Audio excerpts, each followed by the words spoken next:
Hey guys, today we're going to be covering a variety of topics from Charlie Sheen's interview to the shitty writing of Yahoo. So sit back, grab a snack, get your face out of your girlfriend's rack.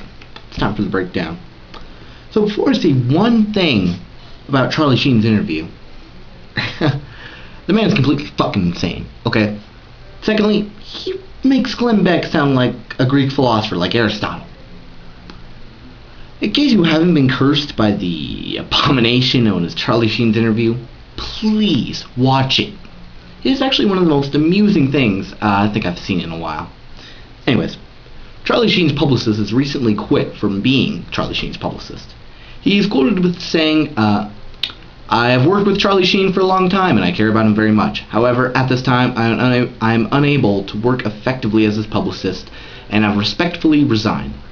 Now, that could be roughly translated to, I've been working like a fucking mule to keep this man happy. He's a good partier, but I'm sick and tired of him calling his little writer bitch even though I'm the last man on the ship. Now for the interview itself. I watched a 5-minute clip today put out, and I'll put that link in the description below, and I'll say, I shouted what the fuck more times than I did after hearing the NFL might not play next year.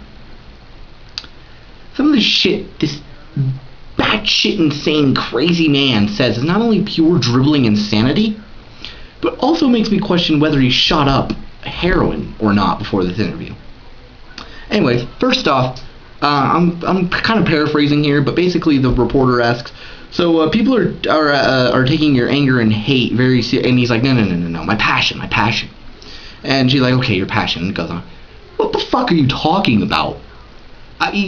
So if Charlie Sheen took his girlfriend, beat her to death with a baseball bat, and called her racist names, it's passion to him. If I go out and shoot someone and I yell at them, that's passion. I'm not fucking buying that one. Secondly, he goes on to say that my brain fires in a way that is not from this terrestrial realm. Are you fucking kidding me? That's a highly articulate and philosophical excuse, but it doesn't fucking make any sense. It's not even remotely correct. Did Charlie Sheen or Charlie Manson's brain not fire in this terrestrial realm? Did Adolf Hitler's mind not fire in this terrestrial realm? Did it fire on a higher plane? Does that make their actions correct? No, it fucking does not. Secondly, he says, bipolar? No. I'm bi-winning. Win here, win there.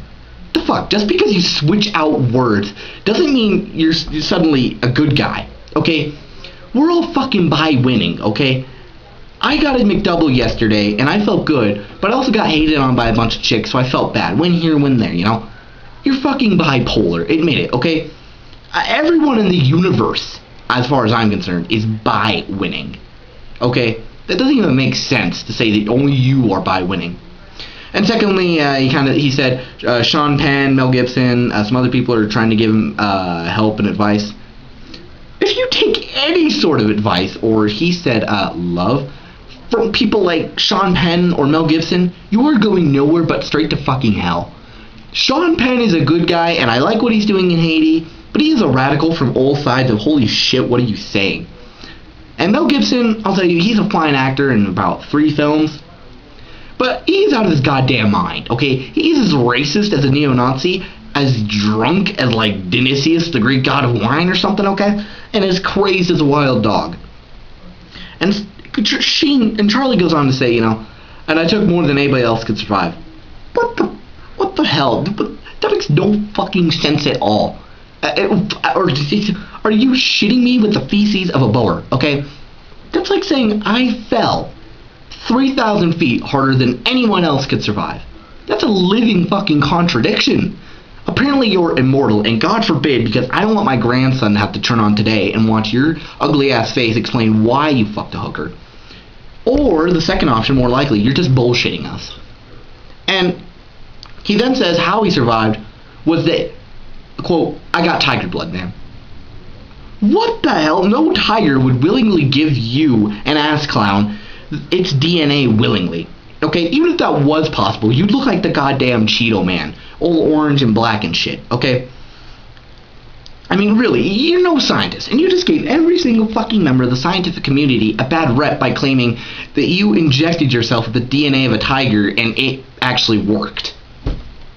Lastly, he says, dying's for fools. What the hell? This is just complete duck shit all over the face of every American who's ever lived. This makes no sense at all. And I honestly, no lie, I took 10 minutes to try and find any logic in that, and I found none. Even Jesus Christ died at one point. Not dying this time is called luck, and I have no idea why karma favors you. And the last part is kind of, this is really the kicker. I love a lot of actors, but Martin Sheen holds a special place in my movie-going heart. He's done incredible voices in a few games and cartoons as well. And I figured out a couple weeks ago, before all this shit started, that Martin Sheen is the father of Charlie Sheen. When I found this out, I actually spewed soda so hard it went around the world and whipped the ass of an Afghanistan man. Martin Sheen is a fine actor and had like a few drug problems in his younger years. Now, I don't know if Martin Sheen was a fucked up monster raising Charlie Sheen or if Charlie's just off his rocker, but holy shit did that actually like surprise me. I was so completely freaked the fuck out. It was like Martin Sheen, the father of Charlie Sheen. I mean, really, see a movie with Charlie Sheen or Martin Sheen in it, and then watch watch Two and a Half Men. You will actually be so confused as to how the hell this man is the father of this like little piggy. But anyway, how much time do I got? I'm gonna check real quick. Wow, we're doing pretty good actually. So I'm gonna hop on right to the next thing. I don't have a link to the article that I read, but honestly, it was such complete dribbling horse shit that I really have to call it out. Now, I don't know about anyone else, but I didn't actually watch the Oscars. I only saw the awards because, you know, the Oscars are actually complete opium bullshit. No problem. Okay, so I'm reading this article on Yahoo, right? It was written by the Yahoo staff, who have the writing ability of a fucking 4th grader who hates pretty much everything. And so, basically, it's going, the title is, Who Should Have Won at the Oscars? And, you know, I'll agree, there was some complete bullshit that I really thought wasn't allowed in the Oscars, but, you know, no problem, I dealt with it. Okay, now what they said was that the Social Network should have won some award, I can't remember, honestly, instead of the King's Speech. Because the King's Speech is about fighting Nazis, and it's a safe option, and the Social Network is about a crisp, clear, and I'm like, hold on, shut your fucking mouth real quick, okay? I will tell you right now that the King's Speech, and do correct me if I'm wrong, you know, I'm going to look it up real quick. I'm pretty sure the King's Speech, right, hold on. Okay. I'm pretty sure, what the hell, okay.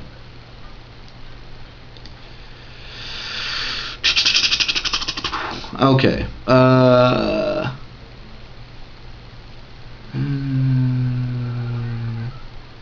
okay. Now I'm pretty sure that that actually the King's Speech was not about fighting fucking Nazis. It was about how one man had to get help, the king of an entire country. I mean, Christ, this was when this man was the king of India and Ireland. That was a fucking long time ago. How the king of Britain, Ireland, and India, and probably a shitload of other places, had to get help from this fucking nobody, pretty much, or so I assume, because he had a stuttering problem. So as you can see, the King's Speech is not actually at all about fucking fighting Nazis. In fact, I'm going to have to go see it now because I'm pretty sure there isn't one Nazi in the film, except for maybe Hitler on a speech video or something. So I completely said, no, shut the hell up, you never saw the King's Speech. If you had, you would have noticed that the moral behind the story was that even kings need help, and that no one's perfect. But no, Yahoo had to watch the Social Network because it was the cool kid movie. And they said, Social Network should have won because Social Network was witty and sharp, and shut the hell up, put your keyboard down, and go drink some more beer, because you clearly have no fucking idea how to write an article about a good movie. You know, I like the Social Network. It was a good movie. I saw it a couple weeks ago. But I'm going to have to say that it really gave nothing at all. Cool, this is how Facebook was made. Well, bullshit. I read like 3 articles saying that a lot of the creators of Facebook said that was complete crap. So you can shut the hell up. And while The Social Network was witty and sharp, it was also boring and just, God almighty. It's an okay movie. I'd watch it once or twice.